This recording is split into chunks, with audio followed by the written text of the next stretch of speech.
আজকের পর থেকে আর রেস্টুরেন্টে গিয়ে কিন্তু গ্রিল পমফ্রেট খেতে হবে না, বাড়িতে আপনি ইজিলি বানিয়ে ফেলতে পারবেন। চলুন দেখাচ্ছি। তার জন্য প্রথমে রিং করে কেটে রাখা পেঁয়াজগুলোর মধ্যে বরফ জল দিয়ে ভিজিয়ে রেখে দিন। সার্ভ করার আগে পেঁয়াজগুলো তার থেকে তুলে আন্দাজ মতো নুন, লঙ্কার গুঁড়ো, চাট মশলা দিয়ে মিক্স করে নিন। টক দইয়ের মধ্যে আন্দাজ মতো নুন, গোলমরিচের গুঁড়ো, 1 চামচ ধনেপাতা পুদিনা পাতা পেস্ট মিক্স করলেই কিন্তু চাটনি রেডি। এরপর 12 থেকে 15 কোয়া রসুন, একটা মিডিয়াম সাইজের পেঁয়াজ, আন্দাজ মতো কাঁচা লঙ্কা দিয়ে পেস্ট করে নিন।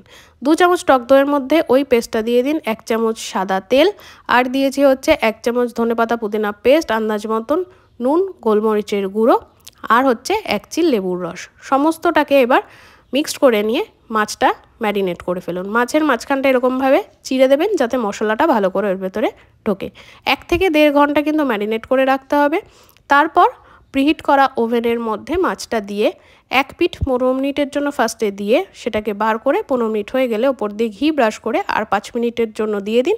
তাহলে কিন্তু একটা পিঠের গ্রিল করা কমপ্লিট। এরপর ওপর পিঠটা উল্টে দিয়ে ম্যারিনেট করার সময় যে মশলাটা বেঁচে যাবে সেই মশলাটা এটার মধ্যে দিয়ে দিন। দিয়ে ঠিক সেম প্রসেস, টোটাল 20 মিনিট করে লাগবে এক একটা পিঠ হতে।